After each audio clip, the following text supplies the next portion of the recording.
Good morning, everyone, and thanks for having me here. When I first got the call from Eric, out of the blue, I thought, okay, why is he calling me? I'm from Kentucky, and proud to be so, and I'm from middle school. But after I talked with him, I realized that we shared the same passion, the same belief for all of our students. And I think I'm here today, or I know I'm here today, because I believe that all of our students can and should be college and career ready when they graduate from high school.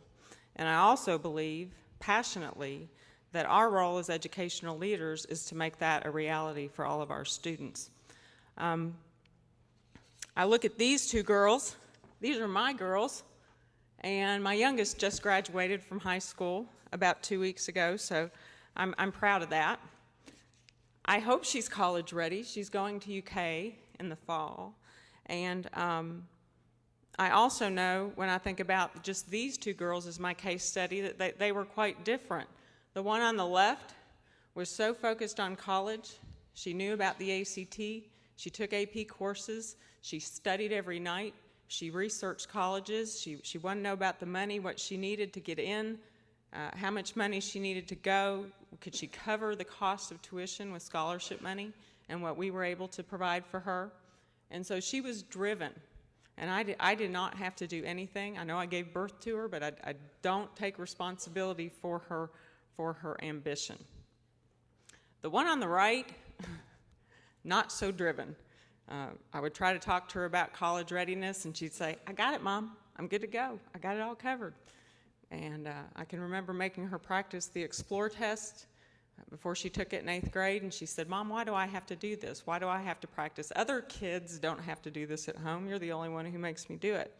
But I did want to make sure that she had the same opportunities as her older sister. So it was tough as a parent, but it's even tougher when I consider that all of the children that come to me in my school or in our district or in our state, those are my children as well. And I want them to have the same opportunities as these two girls. I've taken a strange route, much like many of you. I started out at high school as a high school English teacher, and I said I'd never leave the classroom. And then I got the administration bug, and I became the associate principal. I was in charge of professional development, curriculum and instruction, and discipline for 2 grades, about 650 students in 2 grades. And then about 5 years ago, I got a call from a former superintendent in Kentucky who said, "We're getting ready to implement Senate Bill 130 in Kentucky, and that's the bill that requires all of our students to take Explore, Plan, and ACT. And will you come implement that for us, get that going statewide?" And I was passionate about college readiness, so I said, "Sure, I'll show up for that." And so I did that, and then I became the director of secondary education for Kentucky for a couple years. And being away from the students was tough. I'd learned so much about what needed to happen in the schools, and I also learned about how important the middle school experience was to college readiness, so I decided to go back.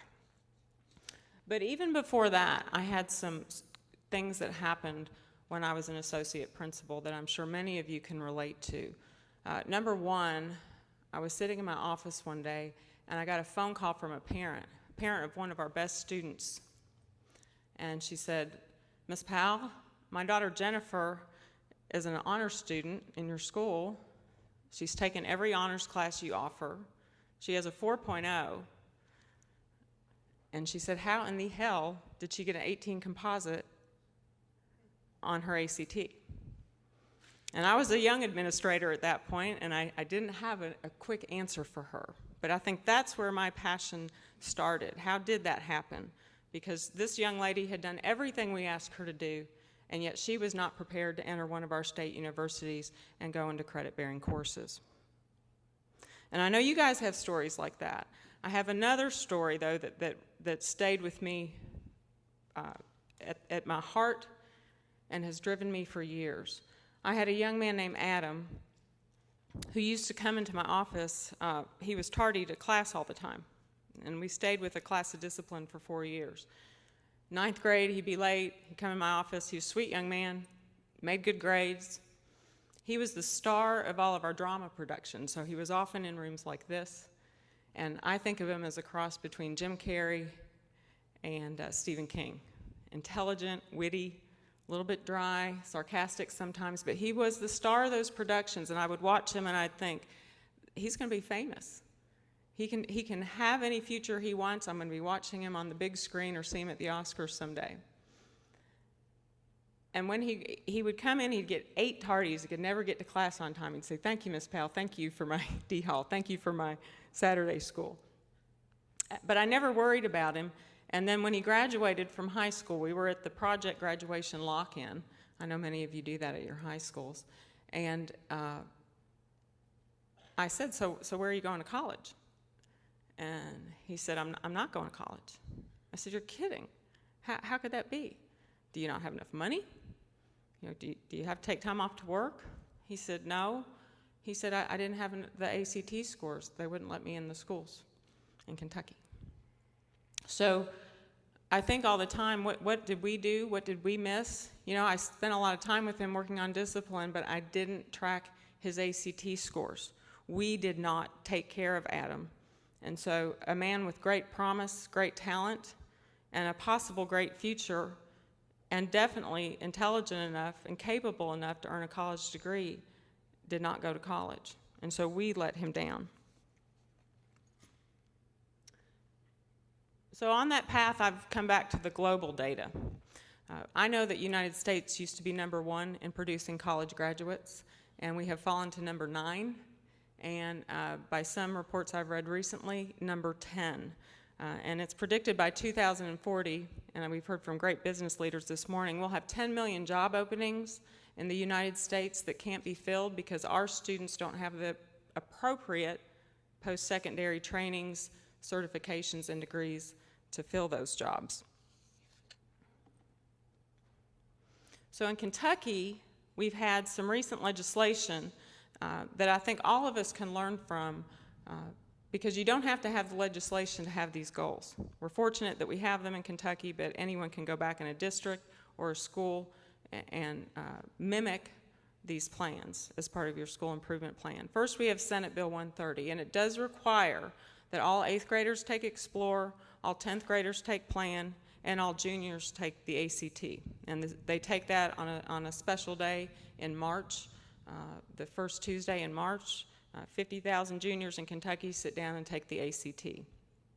That law also requires interventions for students at the 8th grade level and 10th grade level if they're not meeting benchmarks. Schools are required to provide that and document the interventions that are provided for those students. For juniors, after they take the ACT, we are to offer them interventions, the opportunity for interventions, and we do have transitional courses that we developed in Kentucky. We brought professors together, math and English professors from colleges, together with our high school teachers to develop transitional courses that would help students who are in that band 3 points below the benchmark so that they can reach benchmark within 1 year. And if you remember to send me an email, I'll provide my email address and link, I can send you the link to those courses online. They're all available on Kentucky Department of Education website. So you could absolutely take those frameworks and use those in your schools. And then most recently, 2 years ago, Senate Bill 1 was passed. And Senate Bill 1 required our Council on Post-Secondary Education, our Kentucky Board of Education, and our Kentucky Department of Education, so all entities, P16, if you will, to develop a unified strategy to reduce the college remediation rates of high school graduates by 50%. And that's quite an ambitious goal, especially when you consider we're supposed to have that done by 2014. And we all know that if students enter college into a non-credit bearing course, their chances of persisting to degree completion are slim. So here's how we define college and career ready in Kentucky. College ready, the level of preparation that students need to succeed in that credit-bearing course. Are we sending them on ready to go into that course freshman year of college? If they are not ready after they take the ACT, what can we do in that senior year to get them ready? And then career readiness, do they have the appropriate industry certifications so that they can go directly into the workforce? So we have a way to measure all of this in Kentucky. Our target goals have been increase the average freshman graduation rate from 76 to 90%, and increase the percentage of students who are college and career ready to 67% by 2015. So I'm from Shelby County, and here is our data. Go back. Last year, as the way the state measures it, and we are held accountable in each county for these percentages. It's part of our accountability system and weights. We were at 36% college readiness last year.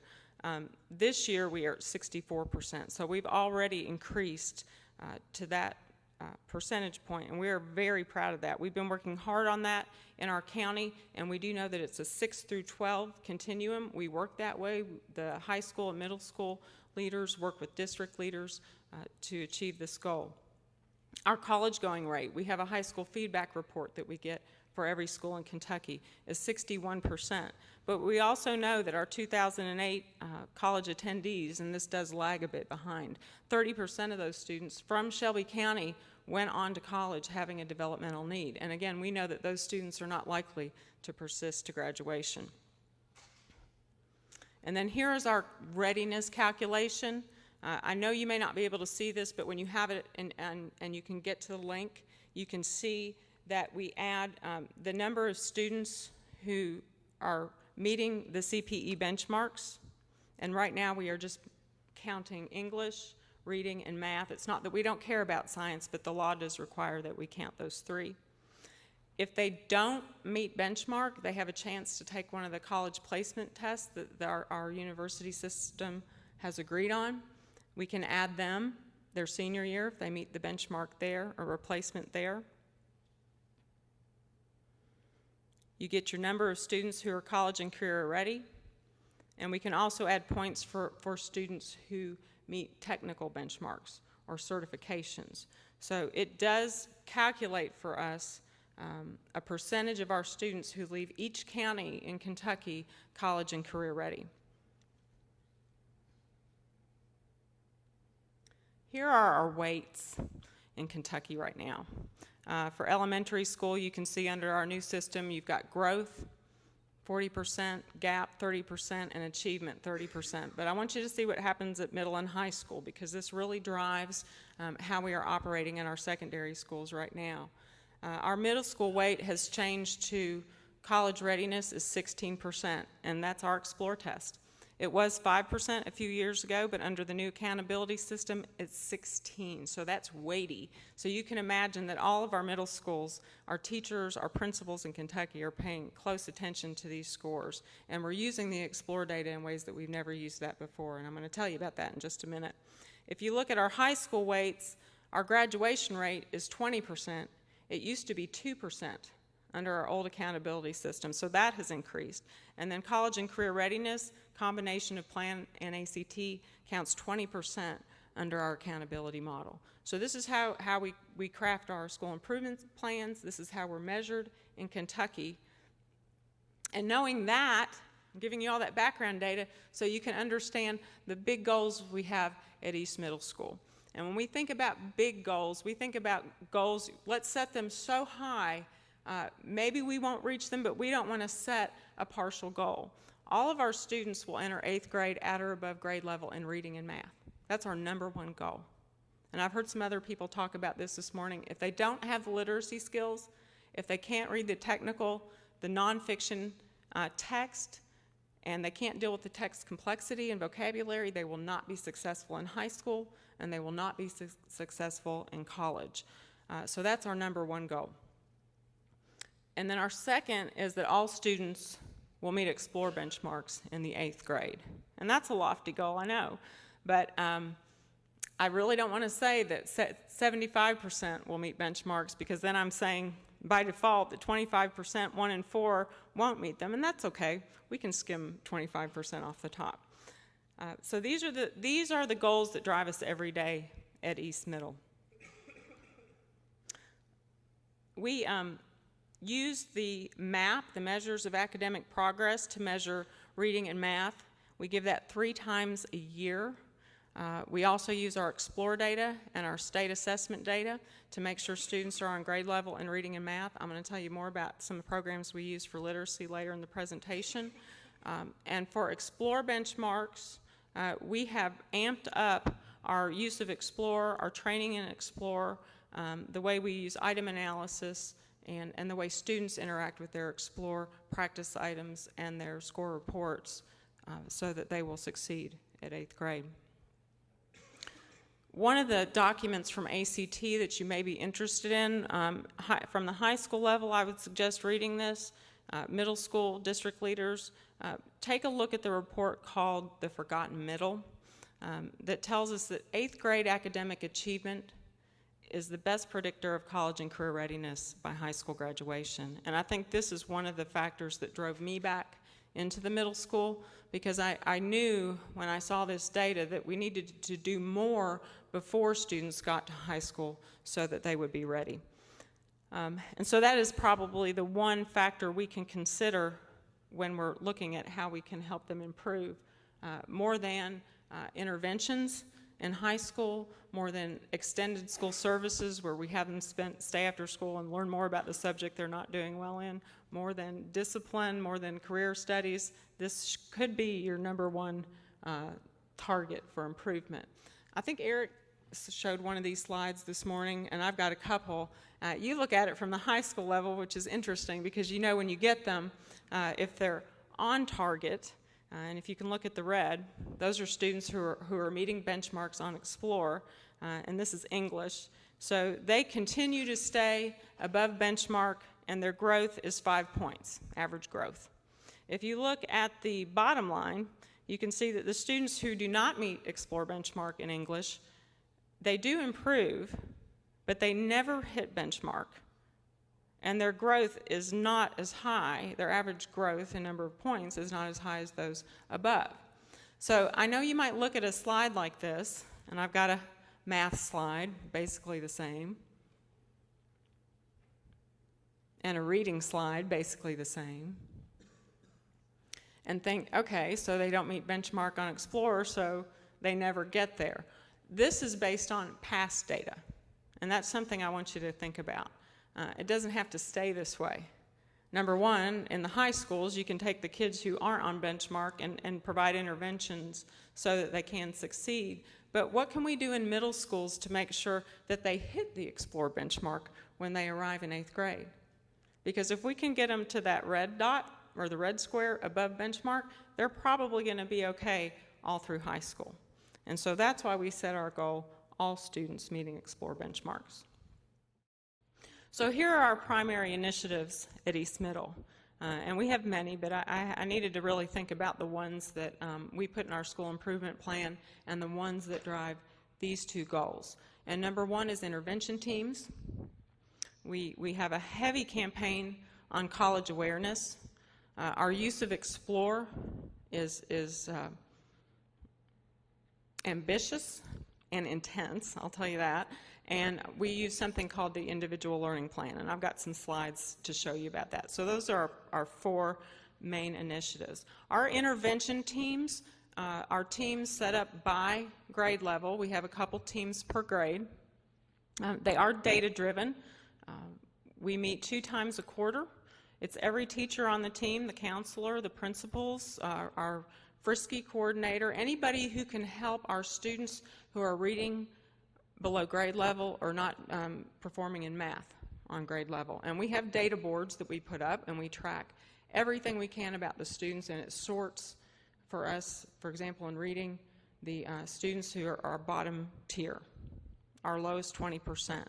And we make sure we have an intervention plan for each of those students, that we have an intervention manager, that we know placement for literacy and for math above and beyond the core courses for each of those students. And we follow up on those plans 2 times a 9 weeks. The placement is fluid. If a student does hit our indicator for reading on grade level or math on grade level, they can be moved out of an intervention course. But in the meantime, this is the process that we use, and it's very helpful to have everybody around a table for an hour discussing each student who's not hitting these marks. We discussed them anyway, and we found that bringing everybody together is a more concise way, a more efficient way of bringing all the resources and everyone who can help to the table to make sure we're achieving or helping that student achieve what he or she should achieve in that year. And then if they don't hit the benchmark or the MAP reading goal by the end of 7th grade, we do invite them to come to a summer reading academy. It's 4 weeks long. I personally invite in every parent of every 7th grade student for a one-on-one meeting who did not hit reading grade level, and I say to them, we're having a district program for summer literacy. Best teachers, best training from Western Kentucky University.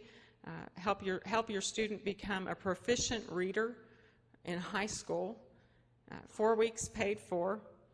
Can I get you to sign a contract that you'll send your child for 4 weeks? And I'd say less than 3% of the parents tell me no. It takes a lot of time to bring them in, but it's worth it. Not many parents will look you in the eye and say, I don't want my child reading on grade level. So I would highly recommend that model to you. We also focus on college awareness every day. We talk about college readiness on our announcements. We have assemblies. It's in our hallways. Our teachers talk about it. Anytime I talk to a student, I ask, what are your college choices? Where are you planning to go to college? What are you planning to study in college? The students know that it's a big goal and that we expect them all to be college ready by the time they leave high school. So you can talk to any of my students about that, and they will not look at you with a blank stare. We also ask them to do a lot of individual college research and goal setting. We have something called the ILP. I'm going to show you some slides on that, but it is a web-based tool, and it allows students to do college research online and save their search results and know which colleges they want to go to, know the cost, know if it has the major that they're interested in, and then we have them set goals and record those in their web-based ILP. You know, which colleges do you want to go to, what do you want your major to be, what coursework do you need for that major, and so on. And then we also have a parent night at least once a year. We've started doing those twice a year, one at the beginning of the year just to help parents understand our big goals, and then we have one in the spring where we bring in college representatives. We bring in KHEA, Kentucky Higher Education Assistance Authority, to help parents understand financing for college. What do you need for loans? How much is it going to cost? What kind of grants can you get? And what is FAFSA? So we start talking to them about that in middle school, primarily because we know that we have a lot of students who would be the first-time college attendees in their family, and their chances increase if we can start talking to them about that earlier. And we also give our parents their Explore reports back. In 7th grade this year, we gave a practice Explore. On the same day our students took the ACT in Kentucky, all of our 7th graders took the real Explore, and we got their reports back. And so we invited all the parents in for a night, and we had some breakout sessions. We gave them the Explore reports and went over those reports with them. So for the first time, I can honestly say when I got there, our teachers didn't know what Explore was, our students didn't know what Explore was, and our parents sure didn't know. And now, just a month ago, we had all the parents show up for that night, get the reports, and understand all the different parts of the Explore report. So I feel like that's going to help us change the trajectory for the students that we have at East Middle. Probably the most work, though, that we have done is focused on the Explore test. When I got there 2 years ago, one of the first things I did was conduct a training for all of my faculty on Explore, and then I had them take the Explore test that afternoon, and it was painful. I sat and took it with them. It was painful for me. I didn't do too well on the science portion of the test. I missed 2, and I still haven't gotten over that. But that, if you'll have your teachers take that assessment, it's one of the most valuable learning experiences you can have, and have them debrief afterwards and think about what did they learn about what needs to happen in the classroom to help students prepare for Explore. This year, I work closely with the high school. We're on the same street. We're all on Rocket Lane, and we say that we're going to rocket on Rocket Lane. And so we brought all of our middle and high school teachers together. They were so thrilled. We had them take the ACT in August last year, and that was a good morning.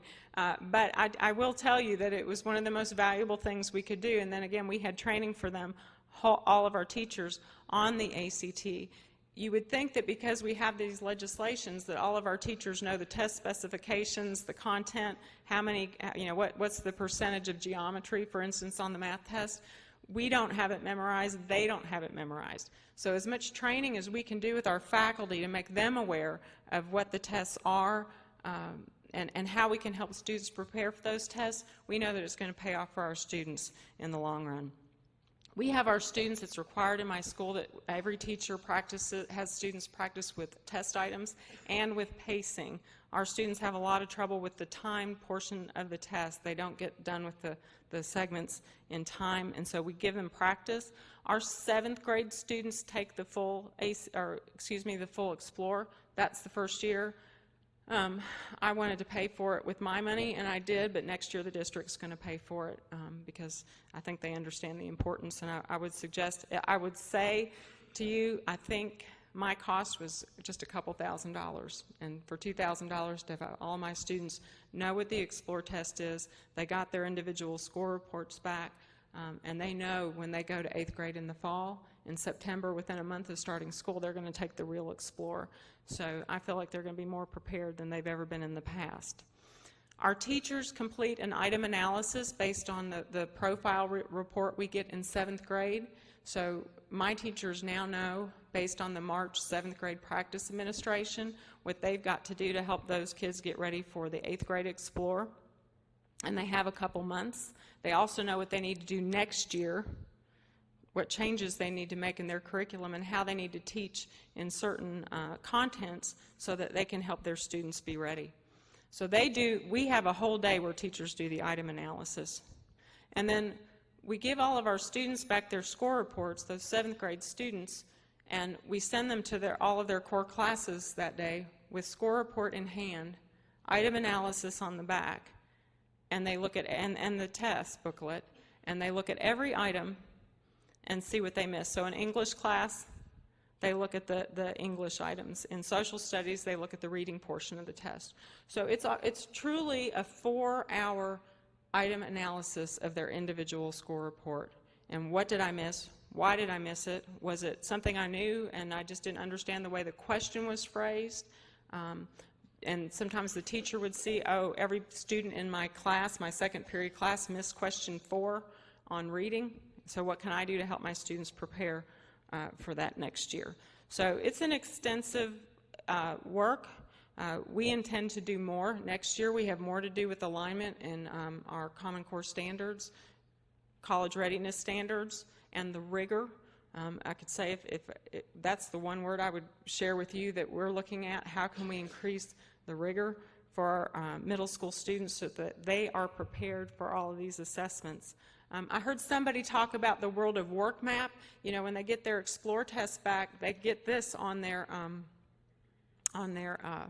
report. But what's really cool, and I was going to try to embed the hyperlink, but I'm not that savvy. But when students get their report back, they get this wheel, and they can go to the website with the interactive map. And so they can click on the areas that are identified on their Explore score report on the first screen to your left, and then it pulls up the career area, W, healthcare, for instance, on the right, and then they can go in and click again, and it gives all the specifications, the job outlook, the pay, the education required for any of those. And it is interactive, and we have our students spend a lot of time. We budget that time for them to be online, looking at World of Work and using their ILP.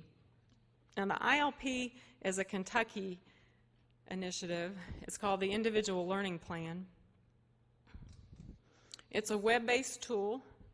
It's required of all students grades 6 through 12. Some of you may have heard of Gene Wilhoit. He used to be our Commissioner of Education, and he's now the head of CCSSO, Chief Counsel of State School Officers in D.C. And this was his baby, and he said, what would it be like if all of our students had an individual learning plan, because we have IEPs for students with disabilities, but what if every child had a plan, something that stayed with them all through school and beyond, because this doesn't turn off after a child graduates. It's active for 5 years after graduation and remains active for 5 years after the last login. So it could be, if a student keeps using it, active forever. It was designed to increase the graduation rate, engage students in preparing for their future so they see the relevance of career and coursework. We use it for advising, to create better relationships for adults and students. They explore their post-secondary options, and we believe it's increasing our college and career readiness rates. Here's the home screen, just so you can see any student who logs in has access to this. It is a student tool. Parents can't change it, teachers can't change it. We can all look at it, but that's all we can do. But students can get on this at home, anywhere they have access to the internet. They can download documents, they create resumes, they do research, save goals.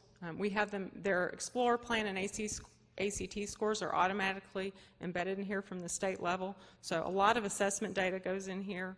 Everything a child would want to know about his performance, his career, and his individual plans for education can be captured here. There's the college exploration screen. And that's really it for our ILP. So our next steps are K through 12 collaboration. We have, in the first year at East Middle, we were able to increase our composite Explorer score by 1 point, which I know may not seem like much, but a 1 point increase is substantial. And all we did the first year was the teachers took the Explorer test, they embedded items, and they had that awareness and the students practice, and we went up 1 composite point. With everything we did last year, with more testing, more practice, and item analysis, we expect an even higher jump. I would commit to 1.5. I told my superintendent that. So if we keep going along at that trajectory, I know we're going to get where we want to be with all students college ready by the time they leave 8th grade. But we're also focusing heavily on rigor and quality core. In Kentucky, our students have to take 4 end-of-course assessments in high school, and those are from ACT Quality Core. They count as part of our assessment and accountability system, and they count as 20% of the student's grade in the Kentucky course. So that goes on their report card. So we know that we have to go back and increase the rigor at middle school. And so one of the next steps, we've done a lot of training with ACT. I send all of my teachers to full-day trainings with ACT, but we are going to have professional development on quality core and something called the rigor rubric, where it forces teachers to look at their curriculum and the types of work that they have students do to make sure that they have the appropriate rigor in their classes. The other thing that we're working on in Shelby County is bringing in elementary teachers and principals. We brought the elementary principals into a Steps for College Readiness district planning team, and we've created a marketing campaign for parents so that every parent knows what the criteria is for college readiness at every grade level. In other words, where should your child be in 3rd grade to be on the right path for college readiness? So we've got that kind of campaign. We're having elementary teachers and principals go through the ACT training to understand the college readiness benchmarks, because if you've ever been through that, you know that some of those skills should be mastered by the end of 5th grade. So that's what's happening in my middle school. I hope that you can find some lessons either from what we're doing with Explore or what we're doing in Kentucky that you can apply to your schools, to your districts. When you go back, I wish you luck in your goals as you're trying to get all of your students college and career ready. It's a worthy passion, and I share this work with you, and like Eric said, I love coming together with people who share the same goals and objectives, and if I can ever be of help to you, please email me or call, and I will answer your questions as quickly as I can. I thank you for having me here today.